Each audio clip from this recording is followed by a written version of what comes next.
ഇന്നലെ സ്ക്രീനിൽ കുത്തി പ്രതീക്ഷകളുടെ കൂമ്പാരവുമായി ജൂലൈ 1 വേണ്ടി കാത്തിരിക്കുകയായിരുന്നു പലരും. പക്ഷേ ഒന്നും നടന്നില്ല, കയ്യിലൊന്നും തടഞ്ഞതുമില്ല.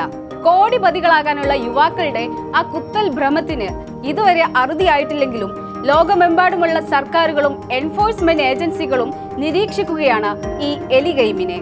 ഗെയിം കളിച്ച് പണം സമ്പാദിക്കാമെന്ന അറിയിപ്പോടെ രംഗത്ത് വന്ന ഹാംസ്റ്റർ കോംബാറ്റ് എന്ന ഗെയിം കഴിഞ്ഞ മാർച്ച് മാസത്തിലാണ് പുറത്തു വന്നത്. വളരെ പെട്ടെന്ന് തന്നെ ലോകപ്രചാരം നേടിയ ഈ ഗെയിം 200 മില്യണിലധികം ആളുകളാണ് കളിച്ചുകൊണ്ടിരിക്കുന്നത്. ഗെയിം കളിക്കുന്നത് വഴി ആളുകൾക്ക് ലഭിക്കുന്ന ഹാംസ്റ്റർ എന്ന ക്രിപ്റ്റോ കറൻസിക്ക് വൈകാതെ മൂല്യം ലഭിക്കുമെന്നായിരുന്നു പ്രചരണം.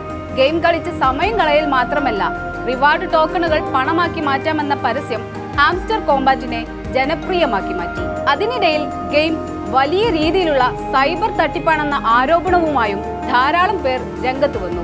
ഹാംസ്റ്റർ കോംബാറ്റ് ആരാധകർ കബളിക്കപ്പെടുമോ അതോ പണം വാരുമോ എന്നത് വലിയ ചർച്ചാ വിഷയമായി മാറിക്കൊണ്ടിരിക്കുന്നതിനിടെയാണ് കഴിഞ്ഞ ജൂലൈ 14 പെട്ടെന്ന് ഗെയിം അവൈലബിൾ ആവാതിരുന്നത്.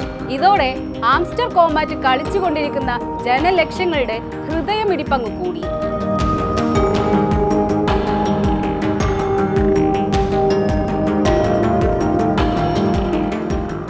ഗെയിമിൽ പുതിയ അപ്ഡേഷൻ വരുന്നതും ലക്ഷക്കണക്കിന് ആളുകൾ ഉപയോഗിക്കുന്നതുകൊണ്ടും സെർവർ ഡൗൺ ആയതാണ് ഗെയിം ലഭിക്കാതിരുന്നതിന് കാരണമെന്ന് വിദഗ്ധർ അഭിപ്രായപ്പെടുന്നു. സ്ക്രീൻ കുത്തിപ്പൊട്ടിക്കൽ ഒരു ഹോബിയാക്കി കോടികൾ സ്വപ്നം കണ്ടവർ അത് യാഥാർത്ഥ്യമാകണമേ എന്ന പ്രാർത്ഥനയിലാണ്. ആ പ്രാർത്ഥനകൾ സഫലമാകുമെന്ന് ടോൺ എക്കോസിസ്റ്റം എന്ന എക്സ് ഹാൻഡിലിൽ പ്രത്യക്ഷപ്പെട്ട സന്ദേശം പറയുന്നു.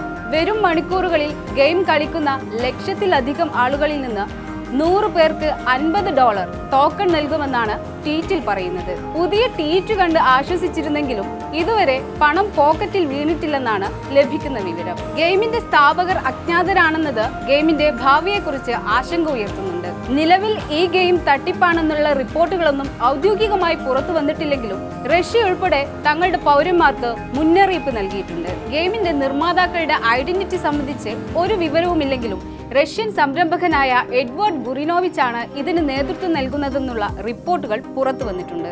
ലോകത്തിന് മുമ്പിൽ ബിറ്റ്കോയിൻ അവതരിപ്പിച്ച സതോഷി നക്കമോട്ടോ ആരാണെന്നത് ഇതുവരെ ലോകത്തിന് കണ്ടെത്താനായിട്ടില്ല. പിന്നെ എന്തിന് തങ്ങളുടെ മാത്രം ഐഡന്റിറ്റി വെളിപ്പെടുത്തണമെന്നാണ് ഹാംസ്റ്റർ കോംബാറ്റ് ചോദിക്കുന്നത്. എങ്കിലും ഒന്ന് കരുതിയിരിക്കുന്നത് നല്ലതാണ്. ടോക്കണുകൾ നേടുന്നത് വെർച്വൽ ആയിരിക്കുന്നിടത്തോളം ദോഷമില്ലെങ്കിലും തട്ടിപ്പുകാരുടെ പിടിയിൽ കുടുങ്ങാതിരിക്കാൻ ജാഗ്രത പാലിക്കാം.